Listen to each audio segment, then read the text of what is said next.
صحابی رسول حضرت ابو کبشہ انماری رضی اللہ عنہ یہ فرماتے ہیں کہ میں نے رسول پاک صلی اللہ علیہ وآلہ وسلم کو فرماتے سنا، تین باتیں ہیں جن پر میں قسم کھاتا ہوں۔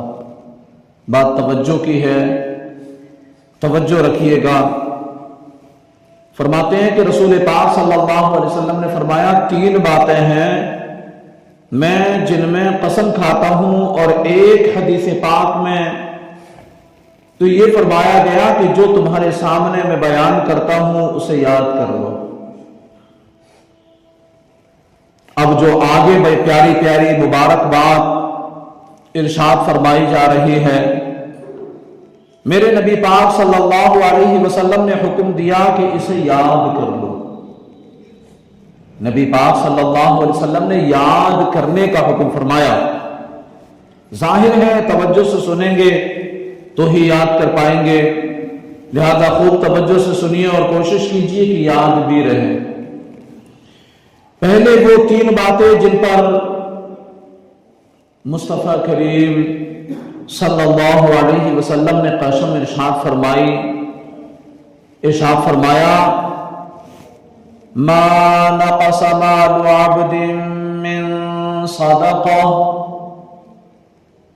اللہ کے رسول فرماتے ہیں صدقہ کرنے سے آدمی کا مال کم نہیں ہوتا۔ دوسری بات فرمائی ولا ظلم عبد مظلمة فصبر عليها إلا زادها الله،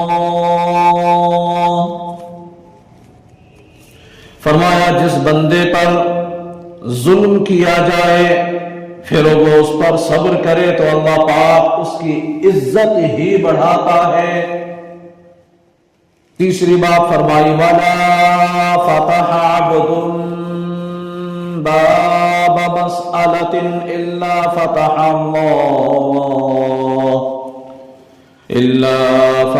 اللَّهُ عَلَيْهِ بَابَ فَقْرٍ، بندہ سوال کا دروازہ نہیں کھولتا مگر اللہ پاک اس پر فقر اور تنگ دستی کا دروازہ کھول دیتا ہے۔ یہ تین باتیں وہ تھیں جن پر مدینے والے آقا دو عالم کے داتا جناب محمد الرسول اللہ صلی اللہ علیہ وسلم نے قسم ارشاد فرمائی۔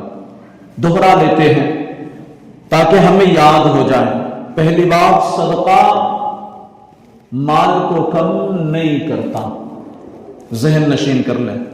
آدمی صدقہ کرتا رہے گا بلائیں دور ہوتی رہیں گی، آدمی صدقہ کرتا رہے گا رکاوٹیں بندشیں دور ہوتی رہیں گی، آدمی صدقہ کرتا رہے گا اللہ بیماریوں سے چھٹکارا عطا فرما دے گا۔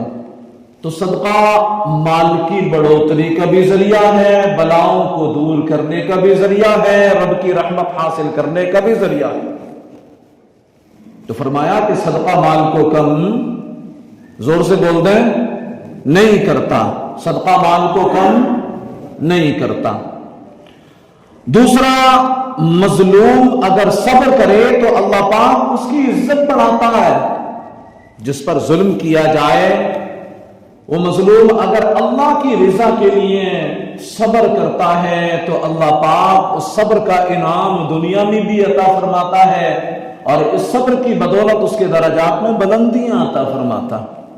اور تیسری جو بات فرمائی وہ یہ کہ جو بندہ خود پر سوال کا دروازہ کھولتا ہے، یعنی مانگنا شروع کر دیتا ہے، جو مانگنا شروع کر دیتا ہے، مانگ کر کے گزارا کرنا شروع کر دیتا ہے، چھوٹی چھوٹی سی باتوں کو لوگوں کو بتا کر کے میرا یوں ہو گیا، وہ نقصان ہو گیا، یہ ہو گیا، وہ ہو گیا، اور لوگوں سے مانگنا شروع کر دیتا ہے۔ فرمایا جو بندہ خود پر سوال کا دروازہ کھولتا ہے اللہ پاک اس پر فقر کا دروازہ کھول دیتا ہے، فقیری کا دروازہ کھول دیتا ہے، تنگ دستیوں کا دروازہ کھول دیتا ہے، پریشانیوں کا دروازہ کھول دیتا ہے۔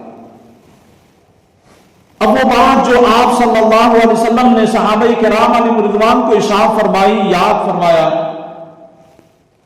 تو وہ بات ارشاد فرمائی کہ اے میرے صحابہ، بے شک دنیا 4 لوگوں کی ہے، دنیا 4 لوگوں کی ہے۔ فرمایا وہ بندہ جسے اللہ پاک نے مال بھی عطا کیا ہے، علم بھی عطا فرمایا ہے، وہ اپنے مال کے معاملے میں اللہ پاک سے ڈرتا ہے اور مال کے ذریعے صلہ رحمی کرتا ہے، لوگوں سے متعلق اللہ پاک کے حقوق کیا ہیں یہ بھی جانتا ہے۔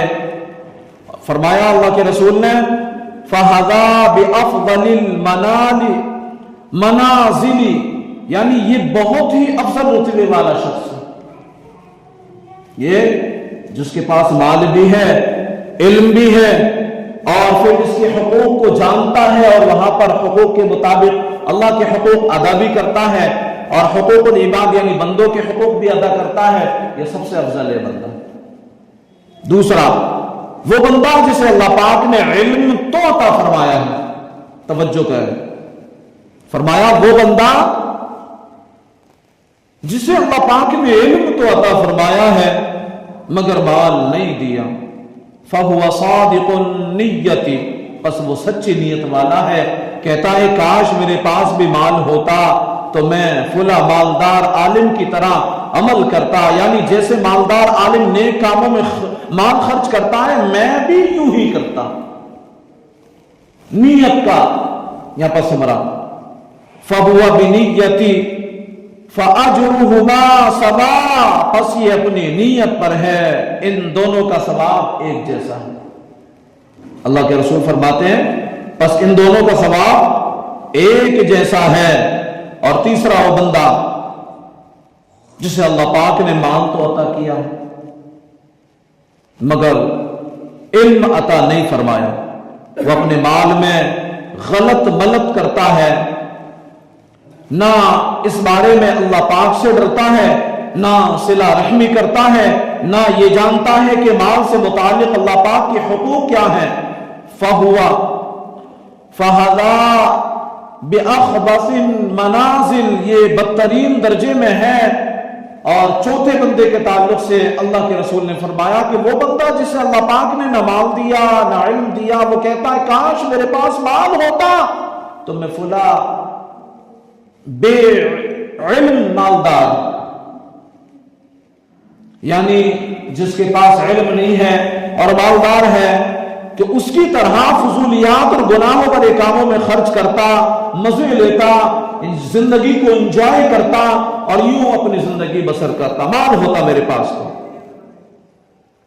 فرمایا پس یہ اپنی نیت پر ہے، ان دونوں کا وبال برابر ہے، یعنی وہ جاہل مالدار جس کے پاس اللہ پاک نے مال دیا اور اس مال کو فضولیات میں خرچ کرتا ہے، گناہوں والے کاموں میں خرچ کرتا ہے اور رب عز و جل کے غضب کو مول لیتا ہے، اللہ کی ناراضگی کو مول لیتا ہے، وہ مالدار عالم اور یہ غریب، وہ مالدار جاہل اور یہ غریب جاہل، کہ جس نے ایسی نیت کی ہے کہ اس جاہل مالدار کی طرح میں بھی مال خرچ کرتا ہے، زندگی کو انجوائے میں گزارتا اور مزے لیتا۔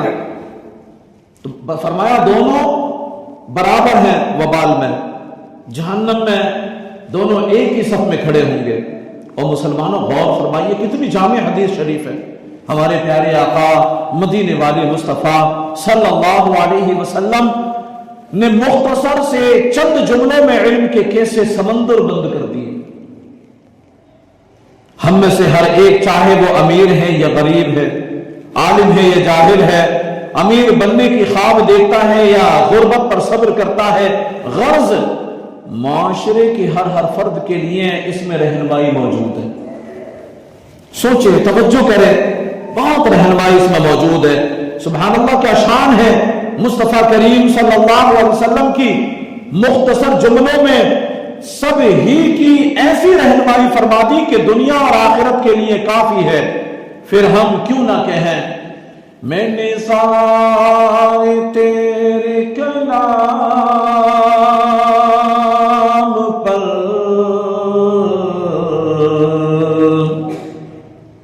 ملیوں تو کس کو زبان نہیں، وہ سخن ہے جسے میں سخن نہ ہو، وہ بیان ہے جس کا بیان نہیں۔ فرماتے ہیں یا رسول اللہ میں آپ کی گفتگو پر واری واری ہو جاؤں، دنیا میں بڑے بڑے زبان و کلام کے ماہر ہوئے ہیں، لیکن جیسی گفتگو آپ فرماتے ہیں یا رسول اللہ، آپ جیسی گفتگو فرماتے ہیں ایسی گفتگو کرنا، اور جیسا بیان آپ فرماتے ہیں یا رسول اللہ ایسا بیان کرنا کسی کے بس کی بات نہیں، کوئی ایسا بیان کر ہی نہیں سکتا۔ اللہ اکبر۔ اور مسلمانوں ہمارے ہاں عموماً ایک بحث معاشرے میں چلتی رہتی ہے، بعض لوگوں کا ذہن ہوتا ہے بھائی پیسہ ہونا چاہیے،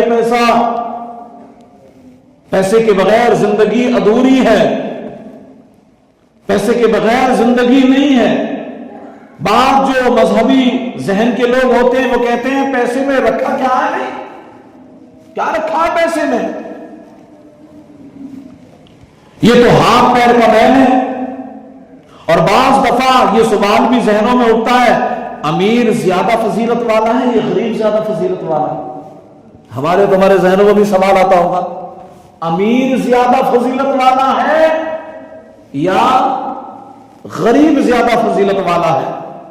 پیارے آقا مدینے والے مصطفیٰ صلی اللہ علیہ وسلم نے رخ ہی بدل دیا، اس حدیث پاک میں یہ سبق دے دیا، نہ مالدار ہونے میں کوئی فضیلت ہے، نہ غریب ہونے میں کوئی فضیلت ہے، بندے کے پاس مال ہو یا نہ ہو، فضیلت والا وہ ہے جس کا مقصد اللہ کی رضا ہوتا ہے، جس کا مقصد زندگی گزارنے کا جو مقصد ہے وہ اللہ کی رضا ہونا چاہیے، ہمارا اٹھنا سنت کے مطابق ہو، قرآن و حدیث کے مطابق ہو، ہمارا بیٹھنا قرآن و حدیث کے مطابق ہو، ہم اگر کوئی کام کریں تو اس میں بھی رب کی رضا ہونی چاہیے، ہم کسی سے دوستی کریں اس میں رب کی رضا ہونی چاہیے، ہم کسی سے دشمنی کریں تو اس میں بھی رب کی رضا ہونی چاہیے۔ فرمایا کہ ہمارا مقصد رب کی رضا ہونا چاہیے، یہ ہے فضیلت والا کا۔ کتنے غریب ایسے ہیں جو رہتے جھونپڑی میں ہیں مگر خواب بادشاہوں والے رکھتے ہیں۔ کوئی اگر خواب اچھا رکھے بلند رکھے تو اس کے خواب پر کوئی پابندی لگا سکتا؟ ذرا ہاتھ اٹھا کر کے بتائے لگا سکتا کوئی پابندی؟ یہ خواب ہے ہمارے، ہم خواب دیکھ رہے ہیں، تم ہوتے کون ہو ہمارے خوابوں پر پابندی لگانے والے؟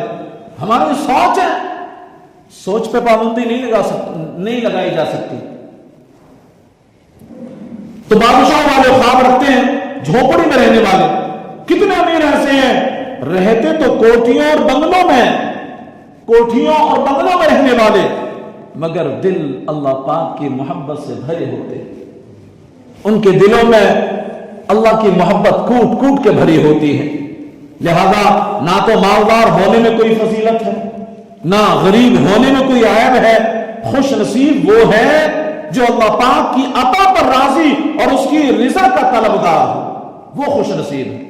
مسلمانوں کے چوتھے خلیفہ امیر المومنین خلیفۃ المسلمین سیدنا مولائے کائنات علی المرتضی شیر خدا کرم اللہ تعالی وجہ کریم فرماتے ہیں اگر کوئی شخص تمام روئے زمین کا مال حاصل کر لے اور اس کا ارادہ رضائے خداوندی کا حصول ہو تو وہ زاہد ہے، وہ متقی ہے، وہ پرہیزگار ہے، وہ فضیلت والا ہے، وہ رب کی بارگاہ میں مقبولیت کا درجہ رکھتا ہے، کیونکہ اس نے رب کی رضا جو حاصل کی ہوئی اپنے ارادوں میں، اپنے کاموں میں، اپنی جلوت میں، اپنی خلوت میں اللہ کی رضا اس کے پاس میں ہے، رب کی رضا میں زندگی گزار رہا ہے، زاہد ہے، وہ فضیلت والا ہے۔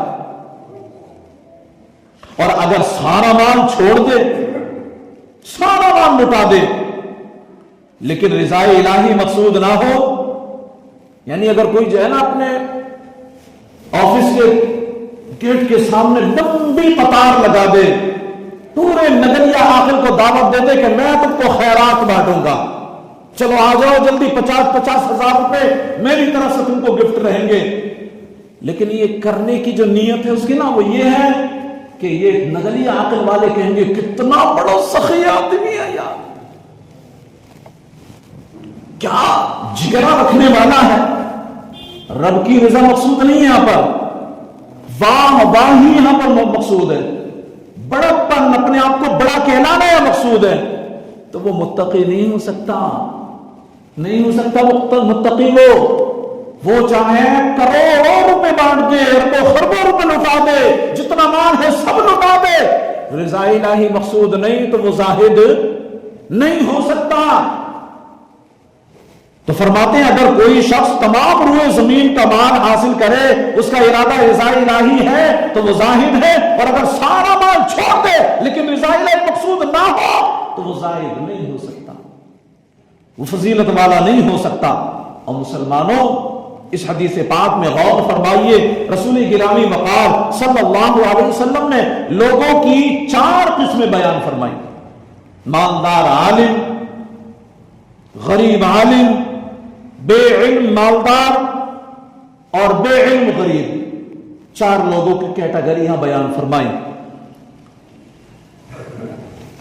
اجر اور نتیجے کے لحاظ سے یہ 4 قسم کے لوگ 2 گروہوں میں بٹے ہوئے ہوتے ہیں. مالدار عالم اور غریب عالم، ان دونوں کے متعلق فرمایا یہ افضل رتبے والے ہیں، یہ قیامت کے روز بڑے اجر پائیں گے، ان کے سروں پر عزت کے تاج سجائے جائیں گے. لوگ ان سے متعلق سوال کریں گے کون ہیں یہ لوگ جن کو اتنی عزت سے قیامت کے دن نوازا گیا ہے؟ تو کہا جائے گا یہ وہ ہیں جنہوں نے دنیا کے اندر میری رضا کے لیے زندگی گزارے تھے. ان کا دنیا میں جینے کا جو مقصد تھا وہ صرف یہ تھا کہ میری رضا حاصل ہو جائے. یہ وہ لوگ ہیں تو یہ اونچے درجے میں ہوں گے. اور پھر دوسرا، بے علم مالدار اور بے علم غریب، ان دونوں کے متعلق فرمایا یہ بدترین درجے کے ہیں. یہاں غور فرمائیے، مالدار بھی 2 قسم کے ہیں، غریب بھی 2 قسم کے ہیں. یہ دونوں 2 گروہ میں بٹ گئے. ایک قسم کے مالدار افضل رتبے والے ہیں، دوسرے قسم کے مالدار بدترین درجے والے ہیں. ایک قسم کے غریب افضل رتبے والے ہیں، دوسری قسم کے غریب بدترین درجے والے ہیں. یعنی دونوں میں زمین و آسمان کا فرق ہو گیا، ایک افضل دوسرا بدترین. حالت دونوں ہی کی ایک جیسی، یہ بھی مالدار وہ بھی مالدار، یہ بھی غریب وہ بھی غریب. پھر اجر اور انجام کے لحاظ سے اتنا فرق کیوں؟ وہ کون سی چیز ہے جو ایک کو افضل دوسرے کو بدترین بنا رہی ہے؟ فرمایا وہ علم ہے، فرمایا وہ علم ہے. بندے علم کا معنی جانکاری ہوتا ہے. علم کا معنی کیا ہوتا ہے؟ جانکاری. ارے ہم اگر سانپ کو پہچانیں گے یہ سانپ ہے تبھی تو اس سے بچیں گے. سانپ کو پہچانیں گے. سانپ کیا ہوتا؟ زہریلا جانور ہوتا. ہمارا اور تمہارا سب کا یہ ماننا ہے کہ سانپ زہریلا جانور ہے، اکثر اس کے کاٹنے سے موت واقع ہو جاتی ہے. لیکن ہم ایمان والے ہیں، ہمیں یہ عقیدہ نہیں رکھتے کہ سانپ کاٹے گا تو مر جائیں گے. موت اور زندگی کا مالک اللہ ہے، لیکن اکثر جو ہے یہ دیکھا گیا ہے کہ وہ زہریلا جانور ہے. آدمی کے بدن میں زہر چڑھتا ہے تو وہ مر جاتا ہے. تو لہذا اس زہریلے جانور سے بچنے کے لیے سانپ کو پہچاننا ضروری ہے. جب اس کو پہچانیں گے اس سے بچیں گے. ٹھیک اسی طریقے سے رب کے نافرمانی والے کام کون سے ہیں؟ اس کے غضب کو ابھارنے والے کام کون سے ہیں؟ اس کو ناراض کرنے والے کام کون سے ہیں؟ اور رب کو راضی کرنے والے کام کون سے ہیں؟ ان سب کو پہچاننا یہ علم کہلاتا ہے. تو یہاں پر فرمایا کہ علم والا افضل ہے. ایک مالدار ہے ساتھ ہی ساتھ علم والا بھی ہے. وہ جانتا ہے اس نے مال کمانا کیسے ہے، جانتا ہے اس کو مال کمانا کیسے ہے، مال کمانے کا کون سا ذریعہ حلال ہے کون سا حرام ہے، کس طرح حلال کمائی کے اندر حرام لقمہ داخل ہو جاتا ہے اور اس سے بچنا کیسے ہے. پھر مال آ گیا اسے خرچ کیسے کرنا ہے. میرے ہاتھ میں جو مال ہے اس میں اللہ پاک کے حقوق کیا ہیں، رشتہ داروں کے حقوق کیا ہیں، پڑوسیوں اور دوسرے مسلمانوں کے حقوق کیا ہے، یہ وہ سب باتیں جانتا ہے، بس یہ اس علم کو جانتا ہے تو یہ افضل ہے۔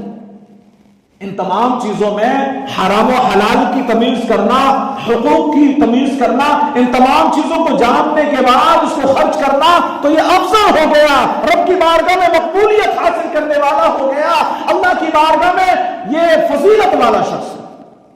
دوسری طرف جو شخص ہے وہ بھی مالدار ہے مگر اس کے پاس علم نہیں، وہ حلال اور حرام میں فرق نہیں کرتا، حرام و حلال میں فرق کرنا جانتا نہیں، سیکھا بھی نہیں، سیکھنے کی کوشش بھی نہیں کرتا، علم والوں کے پاس بیٹھنے سے بہت کتراتا، بھاگتا ایک دم سے۔ ابھی بھی دیکھ لیں آپ، سب کی بات تو نہیں کرتا اللہ ماشاءاللہ، ہمارے سینوں میں ایمان ہے اور ہم بدگمانی بھی نہیں کریں گے۔ کسی کے تعلق سے بدگمانی کرنا یہ حرام اشد حرام ہے، جہنم میں لے جانے والا کام ہے۔ ہمیں بدگمانی نہیں کرنا کسی کے تعلق سے کہ بھی وہ فلاں شخص جو ہے وہ تو ایسا ہے، وہ ویسا ہے، وہ نماز نہیں پڑھتا، وہ نماز پڑھ کر کے جھوٹ بولتا ہے، وہ نماز پڑھ کر کے وہ فلاں مال کو اس نے قبضے میں لے لیا ہے۔ یہ بدگمانیاں، اور ایک مسلمان کی شان یہ تو نہیں کہ کسی کے تعلق سے بدگمانی کرے، ہے یہ شان مسلمان کی، کسی کے ساتھ بدگمانی نہیں کرے۔ مثلا ہم نے کسی کو دعوت دی، شادی ہے، بچے کا عقیقہ ہے، گھر میں میلاد شریف پڑھوا رہے ہیں، خوشی کا دوسرا کوئی موقع ہے، پروگرام کیے، چاہنے والے کو، دوست کو، عزیز کو، اقربا کو، کسی کو ہم نے دعوت دیے، اب وہ بیچارہ نہیں آیا، بڑی محبت سے دعوت دیے تھے، نہیں آیا وہ، تب ہم یہ سوچنے بیٹھ جائے اچھا دعوت دیے تھی آیا نہیں، اکڑ بہت ہے، تکبر بہت ہے، نیچا سمجھا ہوگا ہم کو اس نے، ہم ہیں ہی کیا اس کے سامنے کچھ، ہماری حیثیت ہی کیا اس کے سامنے، اس لیے وہ نہیں آیا ہمارے یہاں پر۔ لوگ گمان کر رہے ہوتے ہیں، پیاری کیوں ایسا گمان کر رہے ہیں آپ؟ ارے ہو سکتا ہے، یہ بھی تو آپ سوچ سکتے ہیں بھائی اچانک سے طبیعت خراب ہو گئی ہوگی اس لیے نہیں آیا بیچارہ، یا کوئی اس کو ایمرجنسی کام پڑ گیا ہوگا جس کی وجہ سے نہیں آیا، یا اس کے اعزاء اقربا میں، اس کے خاندان میں کسی کی طبیعت خراب ہو گئی ہوگی اس لیے نہیں آیا۔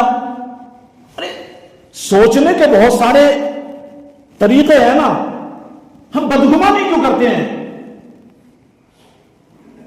ہم بدگمانی نہ کریں کسی کے تعلق سے، ہم ہمیشہ ہر کسی کے تعلق سے اچھا گمان رکھیں، تو یہ بدگمانی جہنم میں لے جانے والا عمل ہے۔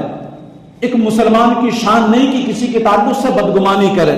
پھر ایک بات تو یہ ہو گئی، دوسری بات ہے کہ یہ بھی ہے کہ ہم جو ہے جس کے تعلق سے بدگمانی کر رہے ہیں، ہمیں چاہیے یہ کہ اس سے پہلے ہم آمنے سامنے بیٹھ کر کے مسئلہ حل کر لیں، بھئی کیا بات ہوئی، کیوں نہیں ہے، محبت کے ساتھ حل کر لیں۔ ایسا نہیں ہوتا، لیکن میں چھوڑ دینے والی بات کر رہا ہوں آپ سے، ایسا ہوتا نہیں ہے ہمارے معاشرے میں۔ اکثر ہوتا کیا، اگر کوئی نہیں آیا نا تو اس کے تعلق سے ہم تیسرے سے بات کرتے ہیں، ہم دو کے تعلق سے ایسا ہوا ہے لیکن ہم دو مل کر کے اس بات کو حل نہیں کرتے، تیسرے کو شامل کر لیتے ہیں، یا وہ فلاں جو ہے نا بڑا اکڑو آدمی ہے، بڑا متکبر آدمی ہے، یہ دیکھو ہم نے اس کو دعوت دیا وہ آیا نہیں، تو اب یہ تیسرا جو ہے نا اس کو اچھی صلاح دینے کے اچھی صلاح دینے کی بجائے یہ بھی جو ہے نا وہ بھاگ رہا ہوتا ہے، یہ بھی جو ہے نا محبتوں کا چور بنا بیٹھا ہے، یہ بھی چغل خوری کرتا ہے۔ ہاں یار وہ فلاں وقت میں جو ہے نا ایک مرتبہ میری ملاقات ہوئی تھی اس نے میرے ساتھ میں بھی ایسے کیا تھا، اس نے تو جو ہے نا پیٹرول کو آگ دکھا دی، پیٹرول کو آگ دکھا دی، اب ہونا کیا ہے آپ سبھی جانتے ہیں، پیٹرول کو آگ دکھاؤ گے تو ہونا کیا، آگ ہی لگنا، ابھی آگ لگی تو محبت میں آگ لگ گئی، اب وہ دوری اور بڑھ گئی، اب اس نے تیسری کی جگہ چوتھے سے ذکر کر دیا، اس نے بھی وہی آگ کو پیٹرول کو آگ دکھانے والا کام کیا اور دوری بڑھ گئی، یہاں تک کہ نتیجے یہاں تک پہنچتے ہیں کہ جھگڑوں تک نوبتیں آ جاتی ہیں۔ یہ سب مسلمان کی شان نہیں ہے. ان جھگڑوں فساد سے ہمیں دور رہنا